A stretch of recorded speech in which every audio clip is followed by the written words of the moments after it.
È una felicità e un onore essere qui a Pistoia. Grazie mille agli organizzatori e a tutti voi per essere venuto a ascoltarmi. Io mi scusi del mio italiano, lo capisco bene, ma non ho molte volte nell'anno la possibilità di ritrovare gli automatismi della lingua.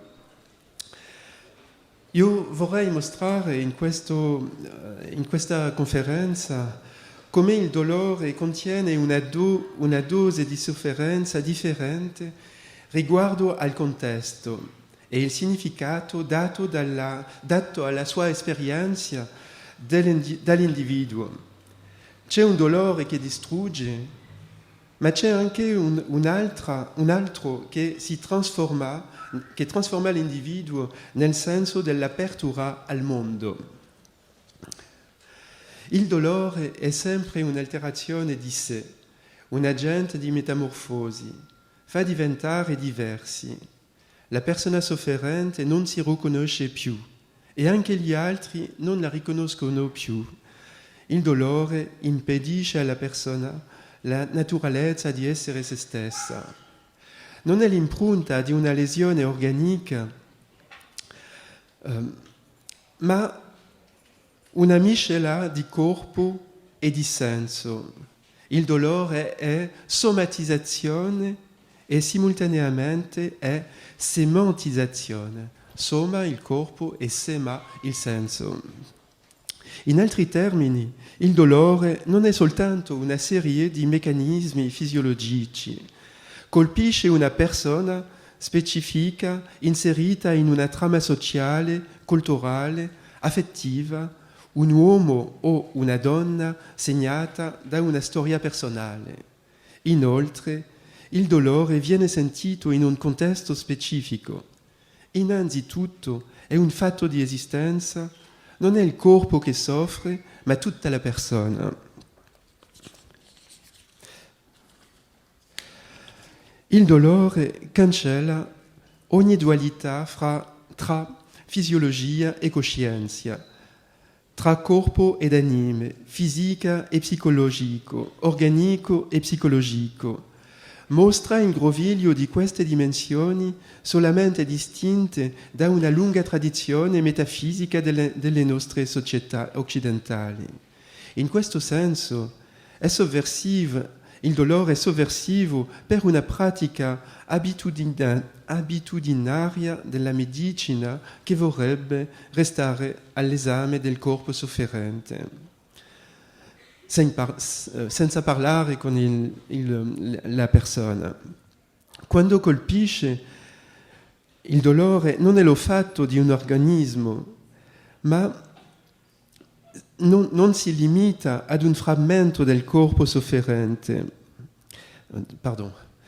Quando colpisce, non è lo fatto di un organismo, non si limita ad un frammento del corpo o ad un tragitto nervoso. Segna un individuo ed oltrepassa sul suo rapporto al mondo. Non si concepisce senza ribombo morale. È sofferenza dunque. Se è un fenomeno neurofisiologico, non è ciò perché c'è sempre... Oh, pardon, mi scusi. No.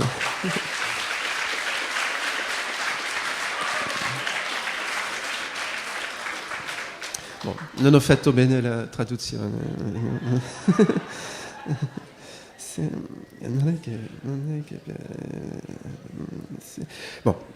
Se è un fenomeno neurofisiologico è perché c'è un individuo per provarlo e modularne l'impatto per il significato che rivesta per lui e gli attrezzi che adotterà per controllarla, che siano mezzi medici o che rialzano le sue risorse. Il dolore non è la pura conseguenza fisiologica di un'alterazione organica dunque. È provata secondo una griglia di interpretazione inerente all'individuo. L'uomo non ha il suo cervello, ma ciò che fa del suo pensiero e della sua esistenza attraverso la sua storia personale.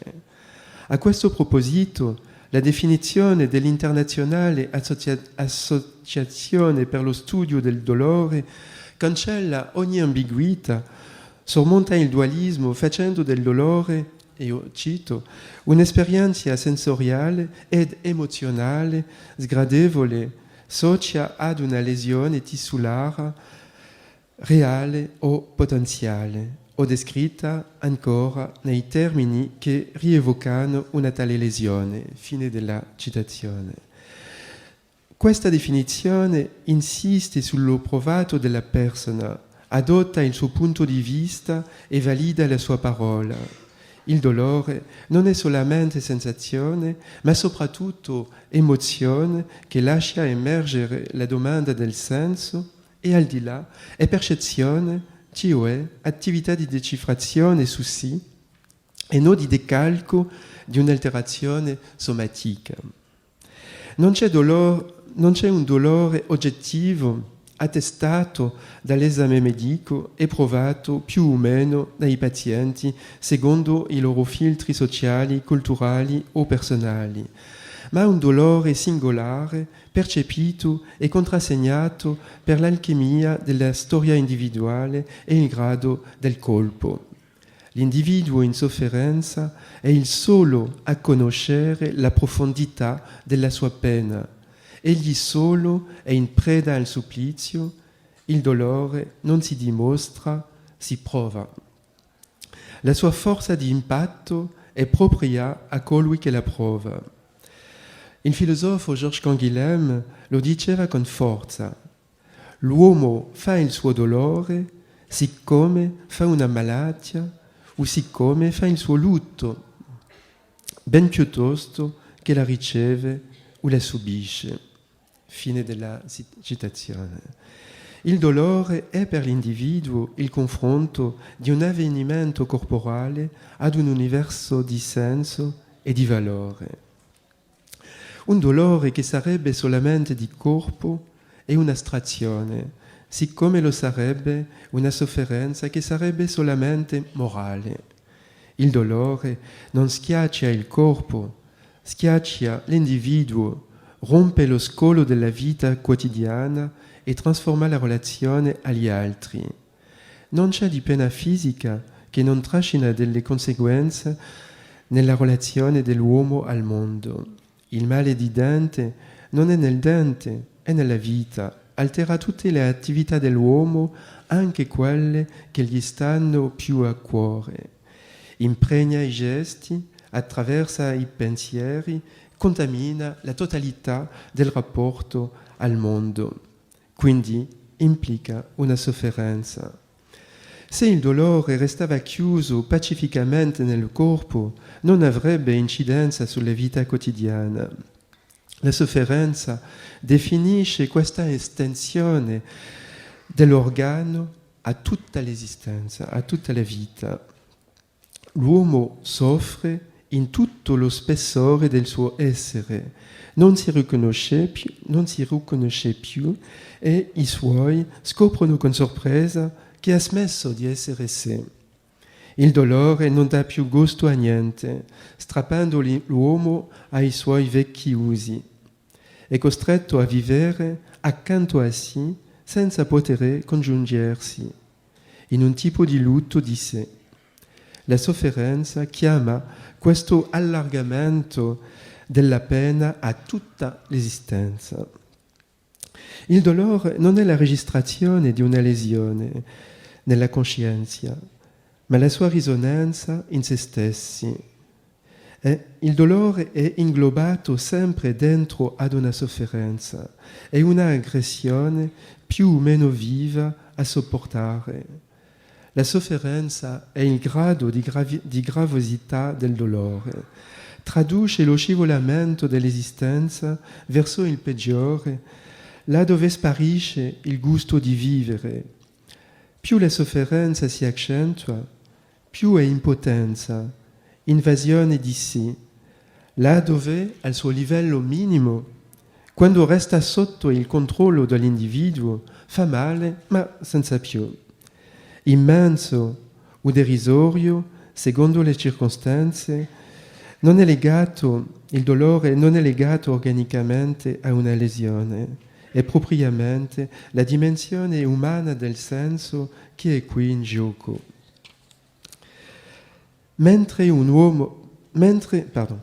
La sofferenza è dunque dipendente dal significato ricoperto del dolore, è proporzionale alla somma della violenza subita. La sofferenza dipende da quanto il dolore si fa insopportabile, quindi può essere immensa o minima. La sofferenza varia a seconda del significato del dolore, meno si ha controllo sul dolore e più si soffre. La sofferenza dunque è la misura soggettiva del dolore. È ciò che l'uomo fa del suo dolore, cioè la sua rassegnazione o la sua resistenza ad essere portato in un flusso doloroso, le sue risorse fisiche o morali per tenere davanti alla prova, le tecniche mediche o personali utilizzate per diminuirne l'intensità. Non è mai il semplice prolungamento di un'alterazione organica, ma un'attività di senso per l'uomo che ne soffre. Se è una cisma sensoriale, colpisce solamente in proporzione della sofferenza che implica, cioè del senso che riveste. Così, dolore è un concetto medico, sofferenza è il concetto della persona che la prova. Ogni dolore trasforma in profondità per il migliore o per il peggio l'uomo che ne è colpito. Ma soltanto le circostanze che li involgono gli danno senso, provocando una somma più o meno grande di sofferenza. Nel contesto della malattia, dell'accidente o di un dolore ribelle, l'esperienza è quasi sempre quella di una mutilazione. L'individuo è cambiato, diminuito, ridotto all'ombra di sé. Non è più lo stesso e la sua pena è intensa. Tuttavia, stesso in queste circostanze dove la sofferenza oltrepassa il dolore, la domanda del senso introduce una modulazione dovuta alla qualità dell'ambiente, alle appartenenze sociali, culturali, alle singolarità personali, all'immagine e anche delle tecniche del corpo, tecniche anche del senso che permettono di esercitare un controllo dello provato. Io penso al rilassimento, al pensiero positivo, all'ipnosi, all'autoipnosi, alla sofrologia, al yoga, eccetera. La sofferenza oltrepassa all'infinito il dolore nel caso particolarmente della tortura, cioè un contesto sul quale la persona non ha presa e dipende completamente di coloro che gliela infliggono. Un dolore inflitto in modo traumatico e deliberato lascia una traccia di sofferenza stessa quando si cancella, mutila una parte del sentimento di identità. Il supersiste, non arriva più a dimenticare. La tortura provoca una sofferenza senza limite, sulla quale la vittima è non solo senza presa, ma dove dipende assolutamente dell'arbitrarietà di cui gliela infligge. È in questo senso il peggio della sofferenza. Mentre un uomo malato riprende in mano la sua vita con sollievo, felice che il dolore sia finito, la vittima della tortura resta segnata dalla violenza subita e la sua sofferenza persiste. Anche se non sente più nessun dolore, la sua esistenza anteriore gli sembra un paradiso perduto. Il problema della tortura è certamente quello della guarigione fisica, ma è anche quello del recupero di un sentimento di identità profondamente alterato. La tortura è esercizio di una violenza assoluta su un altro, impotente a difendersi e consegnato tutto intero all'iniziativa delle boia. Tecnica di annientamento della persona per la distruzione scrupolosa del sentimento di identità attraverso una mescolanza di violenze fisiche e morali, mira a saturare la vittima di sofferenza con un accanimento metodico di cui l'unica limite è la morte. La coscienza che sono degli altri uomini che agiscono così aggiunge all'impensabile e frattura ogni fiducia verso il mondo. Lo scrittore Jean Amery, torturato prima della sua deportazione ad Auschwitz, scrive che quello che ha conosciuto una tale esperienza, e lo cito, è ormai incapace di sentirsi da sé nel mondo. L'oltraggio dell'annientamento è indelebile. La fiducia nel mondo che scuote già il primo colpo ricevuto e che la tortura finisce di spegnere è completamente irrecuperabile. Avere visto il suo prossimo rivoltarsi contro di sé genera per sempre un sentimento di orrore incrostato nell'uomo torturato. Nessuno esce di questo sentimento per scoprire l'orizzonte di un mondo dove regna il principio speranza. Fine della citazione. Tuttavia, stesso qui, nel peggio, certi superstiti della tortura hanno riuscito a resistere al trauma ed a riprendere un'esistenza propizia. Un esempio tra altri.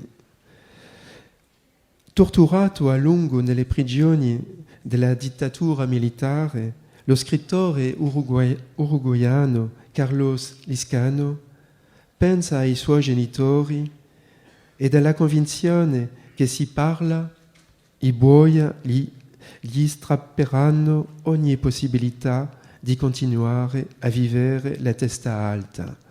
Si aggrappa appassionatamente alla sua dignità, e io lo cito. Non è forse la dignità del militante politico, ma un'altra, più primitiva, fatta di valori semplici, appresi non sa quando, forse al tavolo della cucina da lui, quando era bambino, al lavoro, sulle panche della scuola. Non è una dignità astratta, ma una dignità molto specifica, quella di sapere che un giorno dovrà guardare in faccia i suoi bambini, la sua compagna, i suoi compagni, i suoi genitori. Anche non tanto persone, gli basta volere un giorno sentirsi degno davanti ad una sola persona. Una frase magnifica di Carlos Lizcano. Fine della citazione. Talvolta i superstiti costruiscono così uno scudo di senso che respinge la volontà di trauma che anima i torturatori.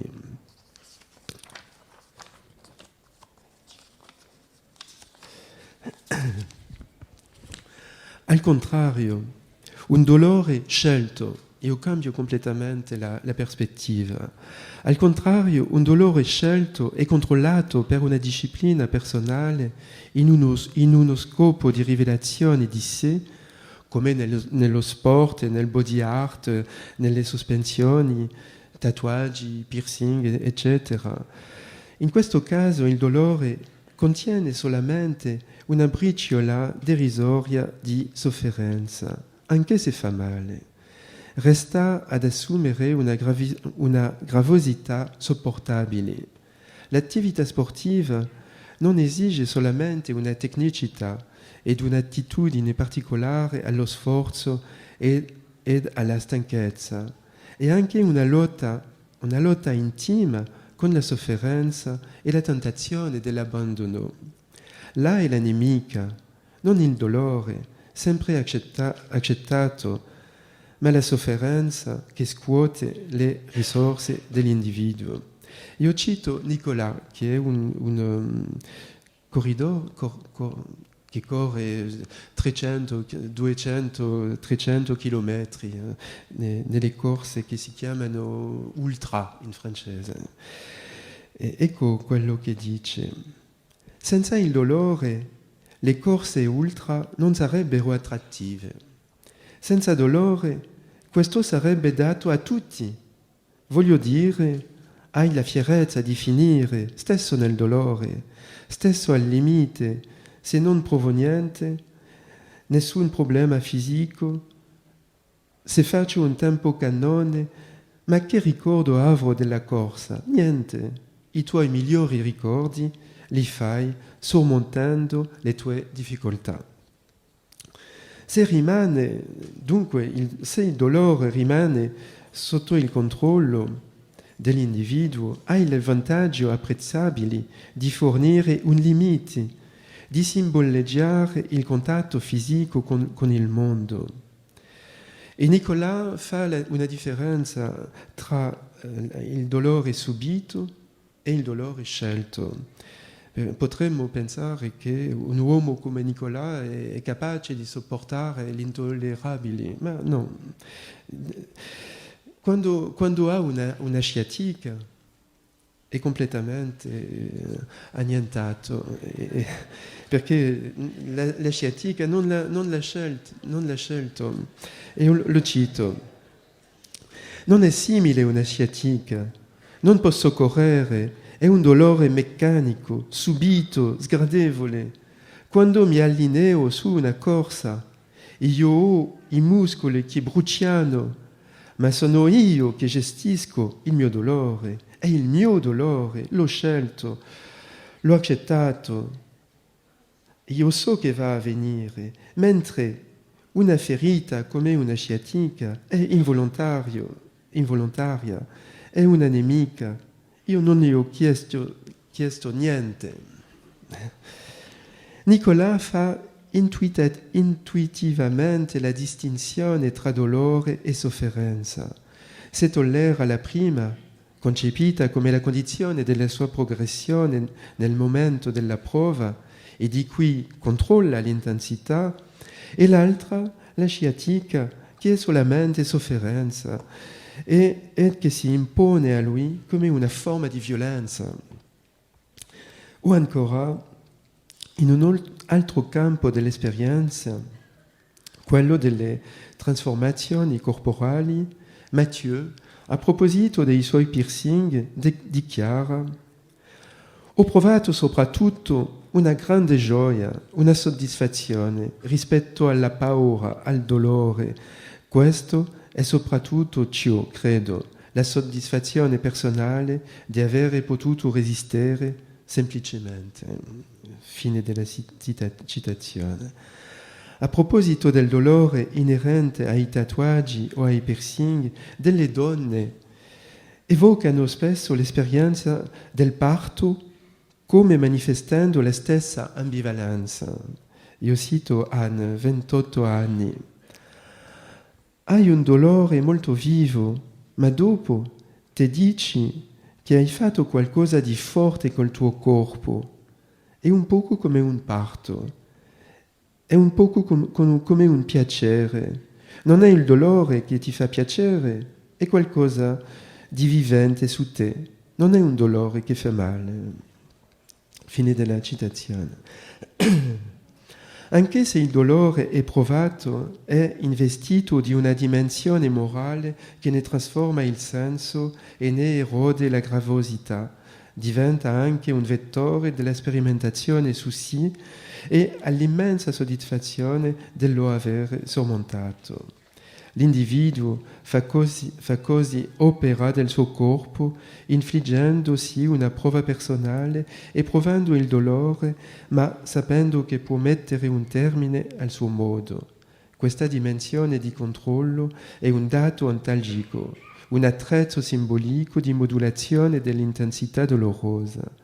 In questo contesto di esplorazione di sé, queste donne o questi uomini esplorano i margini del tollerabile, dissodano i loro limiti, ma camminano solamente alla soglia della sofferenza e il loro provato induce un sradicamento a sé vissuto su un modo propizio. Un certo erotizzazione del dolore contribuisce anche talvolta a smussarne il tagliente. L'esperienza delle marche corporali o dei riti di sospensione rimette profondamente in questione il dualismo tra piacere e dolore. Parimenti, su un altro piano, l'esperienza del sadomasochismo. Ludovico, 31 anni, per esempio, indossa il ruolo della vittima per sentirsi infine vivente. Ma la sua ricerca di dolore resta accantonata rigorosamente alla sfera della sua passione erotica e dentro a questa di una sceneggiatura molto precisa. Si spiega di ciò, io lo cito, quando si è masochistico, nella sua testa non si sopporta proprio il dolore della vita quotidiana. Si è in un sistema di pensiero dove lo si elimina subito. Hai l'impressione di non valere granché. Che se ti fa del male, nessuno si occupa di te. All'inverso, che non sarebbe normale che si abbia della considerazione per te, per esempio. Non ho avuto un'infanzia facile e la psicoterapia o il resto, i migliori amici del mondo, ciò non cambia niente. Allora, finché io posso regolare ciò col mio passo sadomasochistico, tutto va bene. Il dolore consentito riannoda i frammenti sparsi di sé, procura un sentimento di realtà che manca a certi individui che sentono la loro esistenza scapparolo. Unica la sofferenza. Je reprends un autre texte.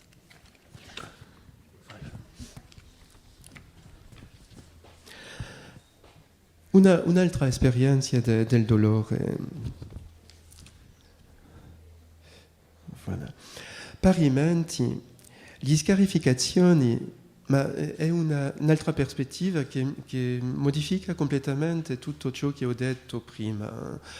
Là qui, con le scarificazioni, il dolore è un'arma contro la sofferenza. E tutto ciò fa parte dell'ambivalenza della condizione umana. Parimenti, le scarificazioni deliberate sono un'arma simbolica all'opposto alla sofferenza che invade loro che si tagliano.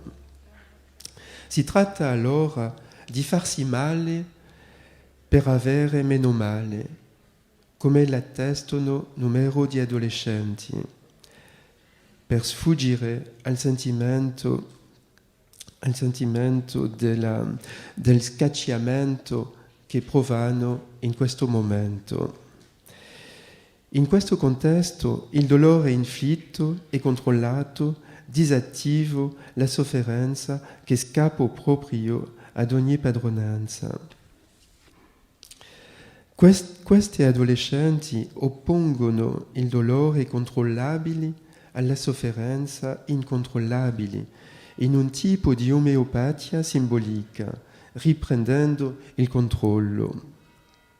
inventando una tecnica di sopravvivenza aspettando di trovare un mezzo più propizio di combattere il loro male di vivere. Un giovane uomo, arriva in consultazione medica a causa dell'affaticamento che prova. Il medico gli chiede di spogliarsi. L'uomo ubbidisce e svela un torace lacerato da lunghe cicatrici. Il medico, interdetto, gli domanda che è successo. Nei giorni precedenti l'uomo ha avuto un vivace conflitto con la moglie. Lei, lui dice, lei non lo comprende e fa delle cose che gli fanno male. Non sopportando più la indifferenza della sua moglie, ha preso un coltello, ha lacerato i vestiti e si è sfregiato il petto. Ha detto allora alla sua moglie: «Vedi, quello che mi faccio non è niente rispetto a quello che mi fai tu». Qui il dolore, l'incisione, il sangue arginano il troppo pieno di una sofferenza debordante e scacciante. Il dolore fisico è un punto d'arresto simbolico da contrapporre alla sofferenza, una maniera di neutralizzare la sua emorragia e di trasferirla in uno spazio dove diventa per un momento controllabile. Ultimo tentativo disperato di mantenersi al mondo, di trovare un appiglio. È un dolore omeopatico, già che previene una sofferenza indicibile e scacciante.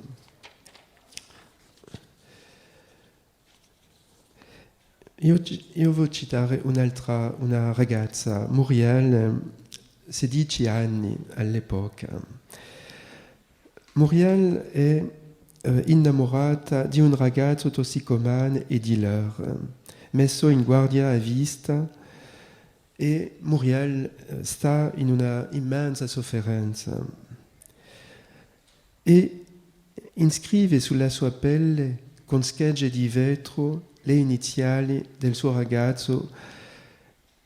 Ella formula in modo esemplare la forza d'attrazione del taglio nei momenti di disperazione. Io la cito: «Sei talmente infelice nel profondo di te, è la pena d'amore, vedi? Sei talmente infelice nel cuore e poi ti fa male per avere un dolore corporeo più forte, per non sentire più il tuo dolore nel cuore. Vedi un po' com'è. Sei talmente infelice nel cuore e poi ti fa male per avere un dolore corporeo più forte, per non sentire più il tuo dolore nel cuore. Vedi un po' com'è».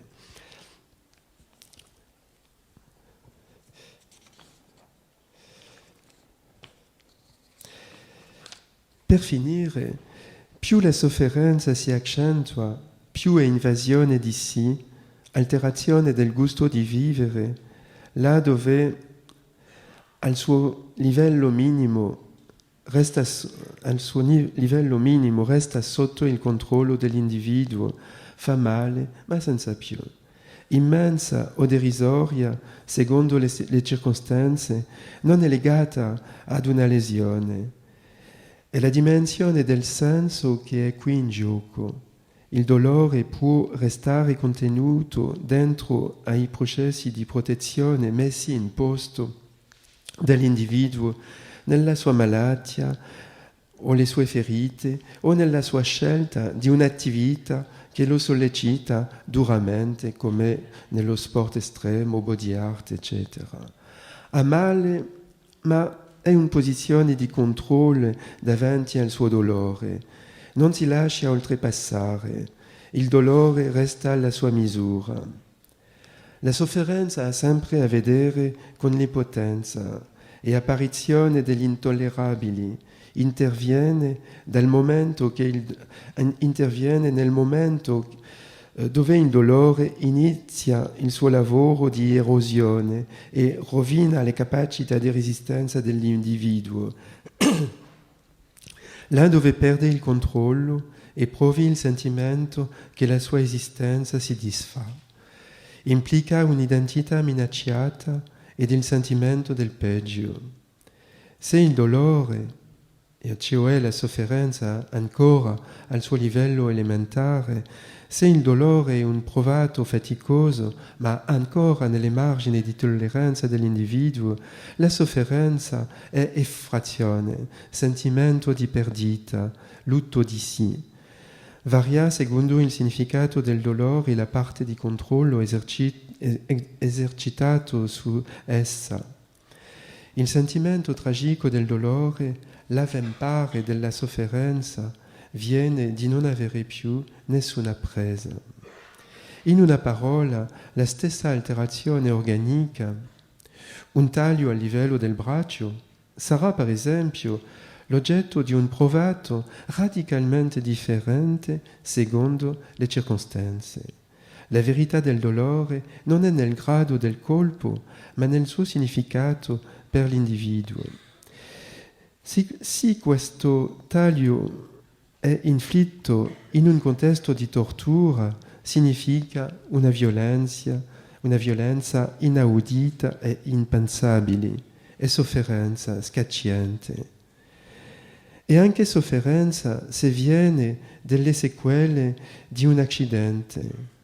Ma un ciclista rovesciato da un automobilista che non ha rispettato uno stop o un fuoco soffrirà probabilmente oltre che quello che è caduto da solo sulla pista in un momento di distrazione.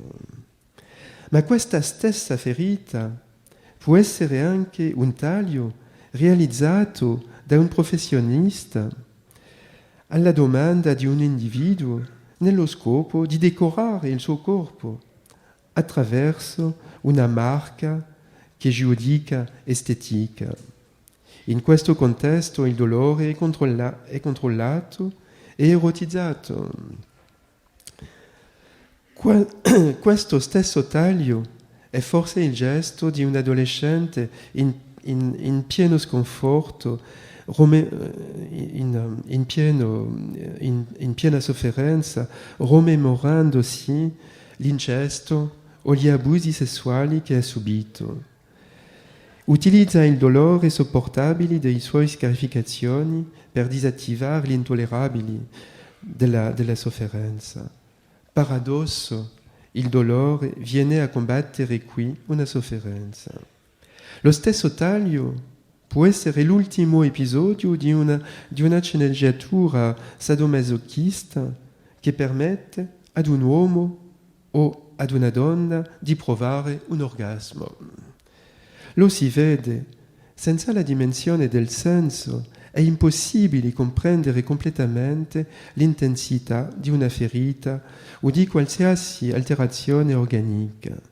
L'organismo è una cosa, ma la persona ne è un'altra, e è questa ultima la persona che soffre, non il suo organismo. L'ho detto, il dolore è sempre un'alterazione di sé, fa diventare altro e iscrive l'individuo in porta a falso con la sua esistenza anteriore, lo rivela per il migliore o per il peggio alle risorse proprie di cui ignorava l'esistenza.